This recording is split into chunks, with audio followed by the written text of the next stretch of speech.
இங்கே diabetic patient வர்றவங்கள not only டயபெட்டிக்ஸில் மட்டும் affect ஆகலை, அதர் டெஃபிஷியன்சி ஒரு ஃபிசிக்கல் பாடியில் நிறைய ப்ராப்ளம் இருக்குதுங்கிறது அவங்களுக்கு தெரியும். ஃபோக்கஸ் வந்து டயபெட்டிக்ஸ் மட்டும். ஸ்டார்டிங்கில் இருக்கிறவங்களுக்கு ஒரு மெத்தடும் லாங் டேர்ம் இருக்கிறவங்களுக்கு ஒரு பேராமீட்டரும் நம்ம பார்த்து இன்சுலினுடைய குவாண்டத்தை குறைச்சிட்டு ஸ்டாப் பண்ணுற லெவலில் நூற்றுக்கணக்கான பேரை நம்ம சரி பண்ணியிருக்கிறோம். ஸோ வர்றவங்களுக்கு ரிசல்ட்டு டெஃபினட்டாக இருக்குது. அது கூட சேர்ந்து நம்ம ரூட் பல்ஸை டயக்னோஸ் பண்ணி டீப் அனலைஸ் பண்ணி ரூட் காஸ் தான் மாட்டோம். வெறும் நீடில் தெரப்பி மட்டும்தானா? இதில் இன்னும் நிறைய விஷயங்கள் இருக்கா? நிறைய இருக்குது. அக்குபஞ்சர் நிறைய மெத்தடாலஜி ஃபாலோ பண்ணுறாங்க. அக்குபஞ்சர் கூட அதர் மெடிசனும் சேர்த்து வந்து சித்தா மெடிசன் கொடுக்குறது, ஹோமியோட்ரிக் கொடுக்குறது, ஃப்ளவர் மெடிசன் கொடுக்குறது ஒவ்வொரு டாக்டர்களும் அதை ஹேண்டில் பண்ணுறாங்க. ஸோ நீட்லிங் வந்து வெரி லீஸ்ட் கவுண்ட் தான். பயப்பட தேவையில்லை, வலிக்காத மாதிரி இருக்கும், ரொம்ப வந்து கம்ஃபர்டபுளாக இருக்கும். பிசிஓடி இருந்து பீரியட் டைமே வராது. Yearly once, yearly twice thrice அப்படி வரும். சைக்கிளிங்கில் உள்ள இரெகுலராக இருக்கிறவங்களுக்கு இன்ஸ்டன்ட் ரிலீஃப் ஒரு 3 to 4 months சைக்கிளிங்கில் சரியாயிடும். ஒரு 3 years 2 yearsஸாக சைக்கிளிங்கே வராமல் இருந்த அந்த கேளுக்கெல்லாம் வந்து ஒரு 3rd 4th month period time வந்து. சார், இப்போ இந்த அக்குபஞ்சர் ட்ரீட்மெண்ட் அப்படிங்கிறது ஏஜ் லிமிட் இருக்கா சார்? 6 month பேபிலேருந்து கொடுக்குறோம். சார், அக்குபஞ்சர் ட்ரீட்மெண்ட் மூலிமா ஏதாச்சும் சைடு எஃபெக்ட்ஸ் ஏதாச்சும்? அக்குபஞ்சர்னால எந்த சைடு எஃபெக்ட்டும் கிடையாது. என்னை பொறுத்தளவு அக்குபஞ்சர்ன்றது நீட்லிங் பார்ட் வந்து ரொம்ப லீஸ்ட்டாக இருக்கணும் அப்படிங்கிறது நான் புரிஞ்சுக்கிறது. பிளண்டி ஆஃப் நீடில்ஸ், நூற்றுக்கணக்கான ஊசி போடுறாங்க, தேவையே இல்லை. நிறைய குத்தி வைக்கிற மாதிரி தான் அதுவே. அப்படி இருந்தால் அது சைடு எஃபெக்ட். ஒரு உடம்புல உள்ள சென்சிட்டிவ் நர்வஸ் சிஸ்டம் இருக்குது, வர்ம புள்ளிகள் இருக்குது.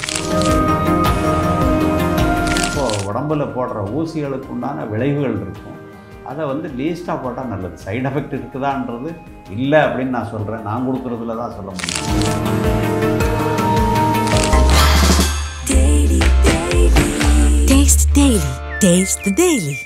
Hi, this is Vijay Rakshaya பார்த்து ரிஃப்ளெக்ட் நேயர்களுக்கு வணக்கம்.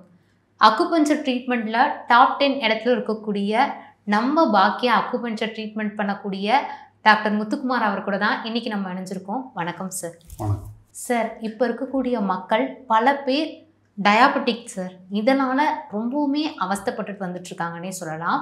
அந்த டயாபெட்டிக் டிசீஸ்க்கு இங்கே எந்த மாதிரியான ட்ரீட்மெண்ட் கொடுத்துட்ருக்கீங்க சார்? இங்கே டயபெட்டிக் பேஷண்ட் வர்றவங்கள நாட் ஒன்லி டயபெட்டிக்ஸில் மட்டும் அஃபெக்ட் ஆகலை, அதர் டெஃபிஷியன்சி ஒரு ஃபிசிக்கல் பாடியில் நிறைய ப்ராப்ளம் இருக்குதுங்கிறது அவங்களுக்கு தெரியும். ஃபோக்கஸ் வந்து டயபெட்டிக்ஸ் மட்டும். ஏன்னா அதில் வந்து ஃப்ளக்சுவேஷன் இருக்கிறதுனால regular day to day life அவங்க ட்ரபிளில் இருக்கிறாங்க. இன்சுலின் வேரியேஷன் இருக்கிறதுனால ரெகுலர் ட்ரக் எடுக்கிறாங்க, இன்சுலின் போடுறாங்க. கிரானிக்காக வந்து ஒரு 20-30 இயர்ஸாக இருக்கிறவங்களேருந்து இன்ஸ்டண்ட்டாக அப்போ தான் வந்திருக்குது அப்படிங்கிறது வரைக்கும் வராங்க. ஸோ ஸ்டார்டிங்கில் இருக்கிறவங்களுக்கு ஒரு மெத்தடும் லாங் டேர்ம் இருக்கிறவங்களுக்கு ஒரு பேராமீட்டரும் நம்ம பார்த்து அவங்கள வந்து டயக்னோஸ் பண்ணி டீப்பாக அனலைஸ் பண்ணி அவங்களுக்கு ஒரு லாங் டேர்ம் கிரானிக்காக இருக்கிறவங்களுக்கு வேறு மாதிரி நியூராலஜிக்கலாக சர்விக்கலில் ப்ராப்ளம் இருக்கும், லம்பாரில் இருக்கும். அது இல்லாமல் யூரினரி ட்ராக்கில் கிட்னியில் மைல்டு ஸ்டெயின் எல்லாமே ஒரு ப்ரோட்டீன் டிஸ்சார்ஜ் இந்த மாதிரி நிறைய வந்து த்ரெட்டனிங் லெவலில் இருப்பாங்க. இந்த லாங் டேர்ம் கிரானிக்கில் இருக்கிறவங்க இன்ஸ்டண்ட்டாக ஒரு ஃபியூ மந்த்ஸ் இருக்கிறவங்களுக்கு இன்ஸ்டண்ட்டாக இருக்கிறவங்கள வித்தவுட் ட்ரக்ஸு அவங்கள ஒரு நம்பர் ஆஃப் ட்ரீட்மெண்ட்லேயே ஸ்டாப் பண்ணுற மாதிரி கொண்டு வந்துடுறோம். லாங் டேர்ம் இன்சுலின் எடுக்கிறவங்களுக்கு ஒரு ரெகுலர் ட்ரீட்மெண்ட்டு டெய்லி வர சொல்லிவிட்டு நியர்பை இருந்தாங்கன்னா அவங்களுக்கு கண்டினியூவாக ஒரு 1 week 10 days வர சொல்லி இன்சுலினுடைய குவாண்டத்தை குறைச்சிட்டு அதனுடைய யூனிட்டை குறைச்சிட்டே வந்து ஸ்டாப் பண்ணுற லெவலில் நூற்றுக்கணக்கான பேரை நம்ம சரி பண்ணியிருக்கிறோம். ஸோ வர்றவங்களுக்கு ரிசல்ட்டு டெஃபினட்டாக இருக்குது. அது அவங்கவுங்களுடைய ரெகுலர் அந்த ஃபாலோஅப்பை பொறுத்து நம்ம கொடுக்குறோம். சார், தென் எனக்கு இன்னொரு கொஸ்டின் என்ன அப்படின்னு பார்த்தீங்கன்னா, இந்த அக்குபஞ்சர் ட்ரீட்மெண்ட் வந்து நான் எடுக்க வரேன் அப்படிங்கிற பட்சத்தில் எனக்கு ஒரு டிசீஸ்க்கு மட்டும்தான் இங்கே நீங்கள் ட்ரீட்மெண்ட் பண்ண முடியுமா, இல்லை ஆல்ரெடி எனக்கு நிறைய ப்ராப்ளம்ஸ் இருக்குது அப்படின்னா அது எல்லாத்துக்குமே சேர்த்து ஒரேடியாக ட்ரீட்மெண்ட் பண்ண முடியுமா சார்? கொஸ்டின் வந்து ரொம்ப பர்ஃபெக்டாக கேட்டிருக்கிறீங்க. இது ரொம்ப எல்லாருக்கும் தெரிஞ்சுக்க வேண்டியது. எவ்ரி டைம் எவ்ரி பேஷண்ட் வர்றவங்களுக்கு அவங்களுடைய எயில்மெண்ட்டுக்கு தான் அவங்க ட்ரீட்மெண்ட் வராங்க, நம்ம அதுக்கு தான் கொடுக்குறோம். அது இல்லை, அது கூட சேர்ந்து நம்ம ரூட் பல்ஸை டயக்னோஸ் பண்ணி டீப் அனலைஸ் பண்ணி ரூட் காஸ் தான் பண்ணுறோம். ஸோ ஒரு டயாபெட்டிக் பேஷண்ட்டுக்கு டயாபெட்டிக்ஸுக்கு மட்டும் ட்ரீட்மெண்ட் கொடுக்கல, அவர் நியூராலஜிக்கல் ரிலேட்டடாக அதர் ப்ராப்ளம் என்னென்ன டிஃபிஷியன்சி இருக்குதோ, அதர் ஆர்கானில் என்னென்ன இன்ஸ்டெபிலிட்டி இருந்து அவர் வீக்காக இருக்காரோ, neurological deficiency, skin disease, other என்னென்ன அப்நார்மாலிட்டி இருக்கோ எல்லாம் ஒரே டைமில் ரிசல்டண்ட்டாக அது க்யூர் ஆகிட்டே வரும். ஸோ டயபெட்டிஸ் லெவலில் வந்து சுகரை வந்து பர்ஃபெக்ட் பண்ணுறது மட்டும் இல்லாமல் அது ரிலேட்டடாக உள்ள எல்லா பாடியில் உள்ள அத்தனை ப்ராப்ளமும் ரெக்டிஃபை ஆகிடும். மேல் பர்சனாக இருந்தால். ஃபீமேல் இதே மாதிரி தான், ஃபீமேலுக்கும் அதே மாதிரி அவங்க என்ன ப்ராப்ளத்துக்கு வர்றாங்களோ அதுதான் ஃபஸ்ட்டு க்யூர் ஆகும், அது ரெகுலர் ஆகும். அதர் தென் மற்ற ப்ராப்ளமும் சைமல்டேனியஸாக க்யூர் ஆகிட்டே வரும். இப்போ இந்த அக்குபஞ்சர் ட்ரீட்மெண்ட் அப்படின்னு நம்ம எங்கே சர்ச் பண்ணாலும் சரி, எங்கே பார்த்தாலும் சரி, முதல்ல வர்றது இந்த நீடில் தெரப்பி தான் சார் வருது. இந்த அக்குபஞ்சர் ட்ரீட்மெண்ட் அப்படிங்கிறது வெறும் நீடில் தெரப்பி மட்டும்தானா, இதில் இன்னும் நிறைய விஷயங்கள் இருக்கா? நிறைய இருக்குது. அக்குபஞ்சர் நிறைய மெத்தடாலஜி ஃபாலோ பண்ணுறாங்க. ஒவ்வொரு கண்ட்ரிலையும் ஒவ்வொரு மெத்தட் ஃபாலோ பண்ணுறாங்க. இங்கேயும் சென்னையில், இந்தியாவில் ஒவ்வொரு டாக்டருங்களும் அவங்களுக்கு அவங்களுடைய ஃபீலிங்கில் புரிதலில் அவங்க மெத்தட் யூஸ் பண்ணுறாங்க. அக்குபஞ்சர் கூட அதர் மெடிசன் சேர்த்து வந்து சித்தா மெடிசன் கொடுக்குறது, ஹோமியோட்ரிக் கொடுக்குறது, ஃப்ளவர் மெடிசன் கொடுக்குறது, ஒவ்வொரு டாக்டர்களும் அதை ஹேண்டில் பண்ணுறாங்க. இங்கே நான் கொடுக்குறது எந்த மெடிசனும் கொடுக்குறது இல்லை, only acupuncture with healing. So அக்குபஞ்சரில் ஹீலிங் என்ன பண்ணுறோன்னா, அக்குபஞ்சர் நீட்லிங் போடுறது ஒரு மெயின் பார்ட், ஒரு 30% இன்வால்மெண்ட். ரிமைனிங் அவங்களுடைய கமாண்டிங் தான். ஸோ நம்முடைய எனர்ஜி, அதாவது ஹீலிங் தெராப்பியில் நீட்லிங் போட்டு கமாண்டிங் பண்ணும்போது. சார் இந்த ஹீலிங் தெராப்பினா என்ன சார்? ஹீலிங்னா அது வந்து புரிதல். உங்களுக்கு ஹீலிங்னா அது வந்து ஒரு, இப்போ முன்னாடி நோக்குவர்மோ டச் தெராப்பி அப்படின்னு சொல்கிற மாதிரி இது வந்து ஒரு வேர்டு கமாண்டிங்மா. நீட்லிங் போட்டு ரெஸ்பாண்ட் பண்ணிவிட்டு எஸ் அப்படின்னு சொன்னால் அது கிளியர் ஆயிரும். ஸோ எப்படி ஆகுதுங்கிறது அது அவங்க ஃபீல் பண்ணால் தான் தெரியும். நம்ம சொல்கிறதுல நீங்கள் அதை ரீச் பண்ண முடியாது. சார் இப்போ இந்த நீடில் தெரப்பி அப்படிங்கிறது நிறைய நீடில் குத்தி அந்த மாதிரி தான் பண்ணுவாங்களா, இல்லை இங்கே நீங்கள் எப்படி பண்ணிட்டு இருக்கீங்க? இல்லைம்மா, இங்கே வந்து அப்படி இல்லை. எய்தர் 1 or 2 நீடில்ஸ் தான். ஹார்ட் ப்ராப்ளம் இருந்தாலும் சரி, டயபெட்டிக் பேஷண்ட்டாக இருந்தாலும் சரி, female related any kind of disease, skin disorder, எந்த நோயாக இருந்தாலும் கண்ணு பார்வை வந்து ரொம்ப மைனஸு ப்ளஸில் வந்து 4, 5, 12, 18 வரைக்கும் இருக்குது. ஒரு 3-4 months 6 months எடுத்து மேக்ஸிமம் மினிமம் பவர் இருக்கிற மாதிரி எல்லாமே பவரை இம்ப்ரூவ் பண்ணி கண்ணாடியே கழட்டின குழந்தைங்க வந்து ஒரு 7 years 6 years நிறைய பேர் இருக்கிறாங்க. அந்த மாதிரி ரிசல்ட் கொடுக்க முடியுது. ஸோ நீட்லிங் வந்து வெரி லீஸ்ட் கவுண்டு தான். பயப்பட தேவையில்லை, வலிக்காத மாதிரி இருக்கும், ரொம்ப வந்து கம்ஃபர்டபுளாக இருக்கும். சார் இப்போ நிறைய பெண்களுக்கு இருக்கக்கூடிய ஒரு ப்ராப்ளம் என்ன அப்படின்னு பார்த்தீங்கன்னா, ஹார்மோன் சம்மந்தப்பட்ட ப்ராப்ளம்ஸ் தான் சார். தைராய்டு, பிசிஓடி இந்த மாதிரியான ப்ராப்ளம் நிறைய பெண்களுக்கு இப்போ இருக்கக்கூடியதாக ஒரு விஷயமா இருக்குது.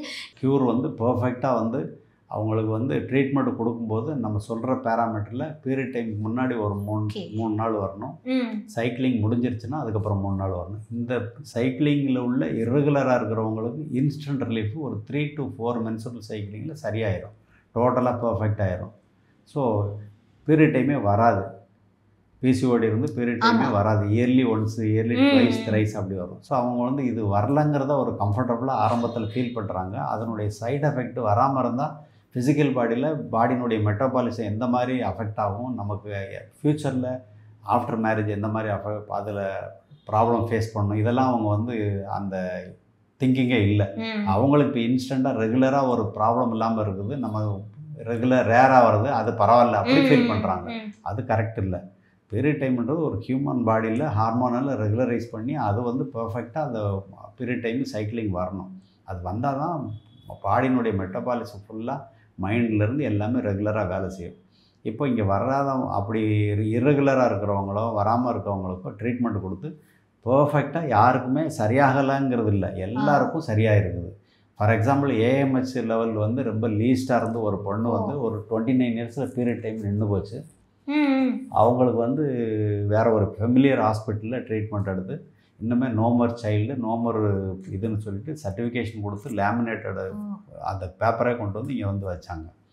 ஸோ அந்த கேர்ளுக்கெல்லாம் ட்ரீட்மெண்ட்டு ஒரு 2009-10 கொடுத்து 3rd 5th மந்த்லேலாம் மறுபடியும் அதுக்கு ரெகுலர் சைக்கிளிங் வந்து 5th month கன்சீவ் ஆகி போச்சு. இப்போ அது ஒரு 10, 12, 13 years கேர்ள் பொண்ணு இருக்குது. ஸோ அந்த மாதிரி ஒரு ஒரு ஒரு த்ரெட்டனிங் மட்டும் இல்லை, சயின்ஸ்லேயே இல்லாதது. அது மாதிரி வேர்ல்டு வைடாக இதுவரை எங்கேயுமே நடக்கலை. இப்படி நின்று போனது மறுபடியும் வந்து அப்படி இந்த மாதிரி பெக்யூலியராக நிறைய கேஸ் இங்கே சக்ஸஸ் பண்ணி. பிகாஸ் டாக்டரே வந்து அந்த அப்படிதான் அப்படிங்கிற மாதிரி ரிப்போர்ட் கொடுத்ததுக்கப்புறமா அவங்க வந்து அந்த பர்சன் வந்து அவங்க கூகுளில் ரிவ்யூ கொடுத்துருக்காங்க.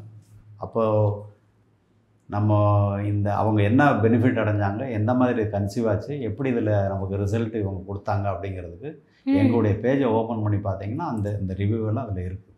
ஸோ அது வந்து பப்ளிக் ஒரு அவேர்னஸ்ன்றதை விட அவங்க அக்செப்ட் பண்ணி அது கொடுத்தது நிறைய பேருக்கு அது ரெஃபரன்ஸாக இருக்குது. அதுக்கப்புறம் நிறைய பேர் இந்த மாதிரி வந்து ஒரு இன்ஃபினிட்டிவ் இன்னுமே நமக்கு சைல்டு இல்லை அப்படின்னு வந்தவங்க நிறைய பேருக்கு அந்த மாதிரி பாசிட்டிவ் ஆயிடும். சரி, இப்போ நீங்கள் சொல்கிற விஷயங்கள் நம்ம பேசிக்காக பேசுகிறத விட இந்த மாதிரி நடந்த ஒரு ரியல் விஷயங்களை சொல்லும் போது மக்களுக்கு இன்னுமே வந்து கனெக்டிங்காக இருக்கும்னு நினைக்கிறேன். பிகாஸ் நம்மளும் இப்படி தானே இருக்கும் அப்படிங்கிற பட்சத்தில் அந்த வகையில் நீங்களே வந்து இப்போ பேஷண்ட்ஸ் இங்கே வர முக்கால்வாசி பேர் எப்படி வருவாங்கன்னா, ஆல்ரெடி நிறைய இடத்துக்கு போயிட்டு அங்கே எதுவுமே சரி பண்ண முடியாமல் இங்கே வந்து அவங்க சந்தோஷமாக ஒரு ஹாப்பினஸோட வெளில போகிறத தான் நீங்கள் பண்ணிட்டுருக்கீங்க. அந்த வகையில் நீங்கள் உங்களுக்கு மனசார ஒரு பேஷண்ட்டோட பாண்டிங் இருந்திருக்கும் இல்லையா, அவங்கள நீங்கள் சரி பண்ணி வெளில அனுப்பிச்சிருப்பீங்களா? அந்த மாதிரி ஏதாச்சும் ஸ்டோரி இருக்காது எங்களுக்காக ஷேர் பண்ணிக்க முடியுமா?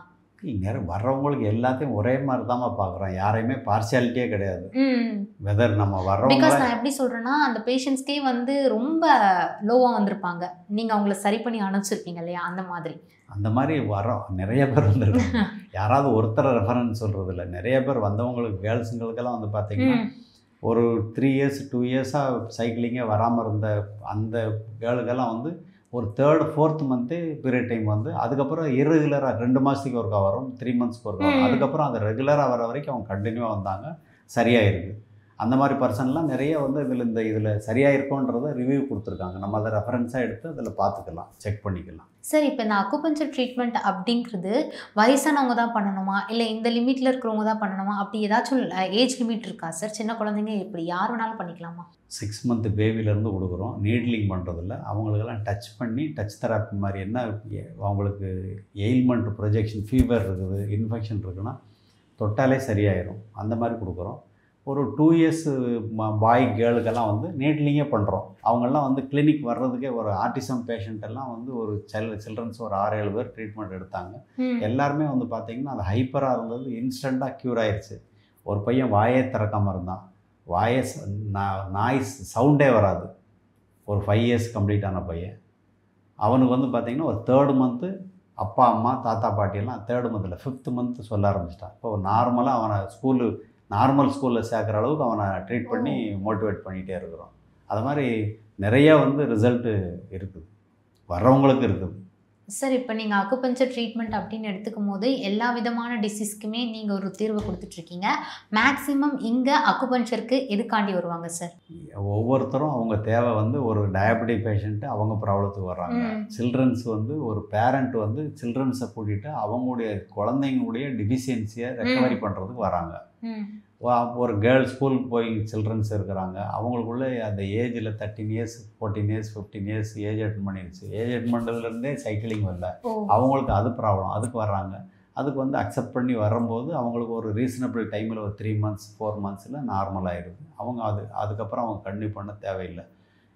யங்ஸ்டர்ஸு வெரி early டைமில் வர டிஃபிஷியன்சி அல்லது டிசீஸுக்கு குயிக் ரிசல்ட்டு, பெர்மனண்ட் ரிசல்ட் இருக்குது. சில இன்க்யூரபிள் டிசீஸ் வந்து லாங் டைமு ரெகுலராக ஒரு அசஸ்மெண்ட் வந்துட்டுருக்கணும். க்யூரபிள் டிசீஸ்னால் எது அப்நார்மாலிட்டி இருக்கோ க்யூரபிள் டிசீஸ்க்கெல்லாம் ரிசல்ட்டு கிடச்சிரும். ஒரு ஸ்கின் டிசார்டரு, ஒரு பிம்பிள்ஸ் வருது, இதெல்லாம் வந்து ஒரு மினிமம் வந்து ஒரு எண்டோக்ரைன் டிஃபிஷியன்சினால் ஒரு ஒரு ஒரு மினரல் டிஃபிஷியன்சினால் இருக்கிறது. வித் சப்ளிமெண்ட் நம்ம ரெஃபர் பண்ணுறோம். With acupuncture treatment high result ஆகிடுது. அவங்க கண்டினியூவாக தேவையில்லை. ஆர்டிசம் பேஷண்ட்டுக்கெல்லாம் அவங்களுக்கும் ஒரு ரெகுலராக வந்து நம்ம சொல்கிற வரைக்கும் வராங்க, அவங்களுக்கு ரிசல்ட் இருக்குது. வர்றவங்க அட்வைஸை ஃபாலோ பண்ணிகிட்ருக்காங்க, அவங்களும் அதை ரெகுலரைஸ் பண்ணுறாங்க போது குயிக்காக வந்து அதிலேருந்து ப்ராப்ளத்துலேருந்து வெளியில் வந்துடலாம். சார், இதனால் ஏதாச்சும் வந்து சைடு எஃபெக்ட்ஸ் இருக்குமா சார்? அக்குபஞ்சர் ட்ரீட்மெண்ட் மூலிமா ஏதாச்சும் சைடு எஃபெக்ட்ஸ் ஏதாச்சும் இருக்குமா? அக்குபஞ்சர்னால எந்த சைடு எஃபெக்ட்டும் கிடையாது. என்னை பொறுத்தளவு அக்குபஞ்சர்ன்றது நீட்லிங் பார்ட் வந்து ரொம்ப லீஸ்ட்டாக இருக்கணும் அப்படிங்கிறது தான் என்னுடைய நான் புரிஞ்சுக்கிறது. ஸோ நம்பர் ஆஃப் நீடில்ஸ் இப்போ வேர்ல்டு வைடாக பார்க்கும்போது பார்த்தீங்கன்னா வெப்சைட்டை ஓப்பன் பண்ணிங்கன்னா பிளண்டி ஆஃப் நீடில்ஸ், 100கணக்கான ஊசி போடுறாங்க, தேவையே இல்லை. இது அக்குபஞ்சரை வந்து பல்ஸை டெப்த்தாக அனலைஸ் பண்ணி அது ஒரு ஒரு ஒரு புரிதலோடு செஞ்சால் 2-3 நீடலுக்கு மேலே 1-2க்கு மேலே வேலையே இல்லை. எந்த மாதிரி எனி கைண்ட் ஆஃப் டிசீஸு, எந்த மாதிரி மேஜர் ப்ராப்ளம், ஹார்ட் டிசீஸு, இங்கே 100கணக்கான பேர் 200 300 400 பேருக்கு வந்து ஸ்டண்ட் வைக்கணும்னு அட்வைஸ் பண்ண அத்தனை பேருக்கும் நம்ம ரிசல்ட் கொடுத்துருக்கோம். திரும்ப டிஎம்டி எடுத்து எக்கோகார்டியோகிராம் எடுத்து பர்ஃபெக்ட் ஆயிடுச்சு அப்படிங்கிற பேஷண்ட்டை நிறைய 100கணக்கான பேர் பார்த்துருக்கோம். ஆனால் அவங்க இங்கே தான் எடுத்துருக்குறான்னு சொன்னால் few% தான் இருக்காங்க. அதை மாதிரி ரிசல்ட் கொடுக்கும்போது ரிசல்ட் வந்து டெஃபினட்டாக இருக்குது, அவங்க வர்றதை பொறுத்து இருக்குது. சார் ஆக்சுவலி நீங்கள் ஃபஸ்ட்டு சொன்ன ஒரு விஷயம் தான். நான் அகைன் அது கேட்டதுக்கான ரீசனே என்னென்னு பார்த்தீங்கன்னா, அக்குபஞ்சர் ட்ரீட்மெண்ட் அப்படின்னு எடுத்தாலே இந்த நீடியில் வச்சு நிறைய குத்தி வைக்கிற மாதிரி தான். அதுவே அப்படி இருந்தால் அது சைடு எஃபெக்ட். ஒரு உடம்புல உள்ள சென்சிட்டிவ் நர்வஸ் சிஸ்டம் இருக்குது, வர்ம புள்ளிகள் இருக்குது. ஒரு இடத்துல காமிச்சா ஒரு நோய் குணமாகுது, காமிச்சா மயக்கம் போட்டுறாருன்ற மாதிரி சினிமாவில் பார்க்குற மாதிரி ரியலிஸ்டிக்காக அது உண்மை தான். அப்போது உடம்பில் போடுற ஊசிகளுக்கு உண்டான விளைவுகள் இருக்கும். அதை வந்து லீஸ்ட்டாக போட்டால் நல்லது. சைடு எஃபெக்ட் இருக்குதான்றது இல்லை அப்படின்னு நான் சொல்கிறேன். நான் கொடுக்குறதுல தான் சொல்ல முடியும். ஸோ 100 கணக்கில் போடுறாங்க, ஃபுல்லாக போடுறாங்க. அப்போ அது சைடு எஃபெக்ட் இருக்குதான்னா அது போடுறவங்கள தான் கேட்கணும். இங்கே போடுறதுல ஃபாலோ பண்ணுறதுல பர்ஃபெக்டாக இருக்குது, எந்தவித இன்டரப்ஷனும் இல்லை. சார் இப்போ நிறைய வயசானவங்க பாதிக்கப்பட்டு இருக்கக்கூடிய ஒரு விஷயம் என்னென்னு பார்த்தீங்கன்னா, மூட்டு வலி, கை கால் வலி, அந்தளவுக்கு ரொம்ப கஷ்டப்பட்டுட்டு இருக்காங்க. ஸோ அந்த மாதிரியான நோய்களுக்கு நீங்கள் எந்த மாதிரி ட்ரீட்மெண்ட் கொடுத்துட்ருக்கீங்க சார் அக்குபஞ்சரில்? நீங்கள் சொல்கிற மாதிரி ஏஜ் வர்றவங்களுக்கு, ஓல்டு ஏஜுக்காரங்களுக்கு பெயின் ரிலீவிங் மேனேஜ்மெண்ட் மாதிரி பெயினை போக்குறதுக்கு மட்டும்தான் ட்ரீட்மெண்ட்டு கொடுக்குற மெத்தடாலஜி அதர் மெத்தடாலஜி மருத்துவத்துலேயும் இருக்குது. அக்குபஞ்சர்லேயும் ஒரு 60-70% வந்து பெயின் ரிலீவிங் மேனேஜ்மெண்ட் தான் பண்ணுறாங்க. சர்விக்கலில் என்ன கம்ப்ரெஷன் இருக்குது, ஸ்பைனில் டிஸ்கில் மேரோ டிஃபிஷியன்சி எவ்வளோ இருக்குது, லம்பாரில் எவ்வளோ கிரன்ச் L4 L5, ஹிப்பில் என்ன ப்ராப்ளம் இருக்குது, இந்த போன் அண்ட் ஜாயிண்டில் ரொமட்டாய்டு மாதிரி என்ன வீக்னஸ் இருக்குது அப்படின்னு அனலைஸ் பண்ணிவிட்டு அவங்களுடைய ஃபிசிக்கல் பாடியில் உள்ள என்சைம்ஸை சுரக்க வைக்கிறதுக்கு தான் அக்குபஞ்சர் கொடுக்குறோம். அப்படி கொடுக்கும்போது வித் சப்ளிமெண்ட் எடுக்கிறதும் அவங்க ஏற்கனவே இர்ரெகுலராக எடுக்கிறத ரெகுலரைஸ் பண்ணுறோம். ஒரு ஜங்க் ஃபுட் சாப்பிட்றாங்க, ஆயில் நிறையா யூஸ் பண்ணுறாங்க, மசாலா யூஸ் பண்ணுறாங்க. இதெல்லாம் வந்து மினிமமாக எவ்வளவு அவங்க ஃபிசிக்கல் அவங்களுடைய ஹெல்த்துக்கு எவ்வளோ சப்போர்ட்டிவாக எடுக்கணுங்கிறத நம்ம இன்சிஸ்ட் பண்ணுறோம். அது இன்ஸ்ட்ரக்ஷன் கொடுக்குறோம், அவங்க அதை ஃபாலோ பண்ணுறாங்க. அக்குபஞ்சர் ட்ரீட்மெண்ட் கொடுக்க கிராஜுவலாக அவங்க சர்விக்கலில் ப்ராப்ளம் இருந்தாலும், இடுப்பு வலி, மூட்டு வலி, ஜாயிண்ட் பெயின் இருந்தாலும் அந்த ஃப்ளூயிட்ஸ் மேரோஸ் டிஃபிஷியன்சினால தான் க்ரன்ச் ஆகி அதில் வலிக்குது. ஃபிசிக்கல் பாடியினுடைய ஓவர் வெயிட் இருக்கும், எக்ஸஸ் வெயிட் இருக்கும், பிஎம்ஐயோட தாண்டி இருக்கும். அந்த எக்ஸஸ் வெயிட்டுக்கு உண்டான ரீசன் லோ ப்ரெஷராக இருந்தால் இருக்கும், ஹை ப்ரெஷராக இருந்தாலும் இருக்கும். ஸோ கொலஸ்ட்ரால் கம்மியாக இருந்தாலும் இந்த ப்ராப்ளம் இருக்குது, எக்ஸஸாக இருந்தாலும் இந்த ப்ராப்ளம் இருக்குது. ஸோ அதை வந்து ஃபிசிக்கல் பாடியில் அவங்களுடைய பிஎம்ஐக்கு தகுந்த மாதிரி வெயிட்டை ரெகுலரைஸ் பண்ணணும். ஸோ அவங்களுடைய ஜீரண சக்தியை ரெகுலரைஸ் பண்ணும்போது என்ன ஸ்ட்ரெயின் இருக்குதுன்னு நம்ம பல்ஸை டயக்னோஸ் பண்ணி ரூட் காஸ் பண்ணால் மட்டும்தான் அதில் கிராஜுவல் இம்ப்ரூவ்மெண்ட் வரும். மேக்ஸிமம் அந்த பெயின்லேருந்து ரிலீவ் ஆக முடியும். வெரி பிகினிங்லேருந்து பெயின் ரிலீவிங் மேனேஜ்மெண்ட்டுமாக பேஷண்ட் வர்றவங்கள சாட்டிஸ்ஃபை பண்ணுறதுக்காக இங்கே மெத்தடாலஜிலாம் இருக்குது. ஸோ பெயின் மட்டும் இல்லாமல் ஃபீல் பண்ணுற மாதிரி கொடுத்துட்டே இருந்தால் அது பெயின் இல்லாமவே தான் இருக்கும். அதை விட்டுட்டோன்னா அடுத்த நாள் அவங்க 3rd 4th டே மறுபடியும் வெரி பிகினிங்கில் வந்த மாதிரியே தான் இருக்கும். அப்படி நம்ம கொடுக்கல. அவங்கள பல்ஸை டயக்னோஸ் பண்ணுறதுல டெப்த்தில் ரூட் காஸ் பண்ணும்போது இப்போ cervical கம்ப்ரெஷன் மயக்கம் வருது, மாத்திரை போட்டிருக்கிறாங்க, தலை சுற்றுது, அப்படி சுற்றுறோம். அவங்க ட்ரீட்மெண்ட்டில் 3rd 4th 5th டேவெல்லாம் அவங்க ரெகுலர் ஆகிற மாதிரி வந்துடுறாங்க. வர்றவங்க அத்தனை பேருக்கும் நம்ம கொடுக்குறோம். ஏன்னா ஒரு வெரி ஓல்டு ஏஜ் 90 years வரைக்கும் இங்கே வர்றாங்க, நம்ம கொடுக்குறோம். ஸோ அந்தந்த பர்சனுடைய இன்வால்மெண்ட்டு, அவங்களுடைய அக்செப்டிவிட்டி, ரெகுலர் ஃபாலோஅப்பு, அதுக்கு தகுந்த மாதிரி ரிசல்ட்டு அவங்கள்ட்ட தான் இருக்குது, எங்கையில் இல்லை. வந்தால் அவங்களுக்கு ரிசல்ட்டு அவங்களுக்கு தேவையான மாதிரி எடுத்துக்கலாம். ஓகே சார், சின்ன வயசுலேருந்து பெரியவங்க வரைக்கும் எந்த மாதிரியான அக்குபஞ்சர் ட்ரீட்மெண்ட் எடுக்கிறாங்க, இதை பற்றி நீங்கள் ரொம்ப கிளியராக எனக்கு சொல்லியிருந்தீங்க. ரொம்ப நன்றி sir. Okay, thank you. Taste the Daily.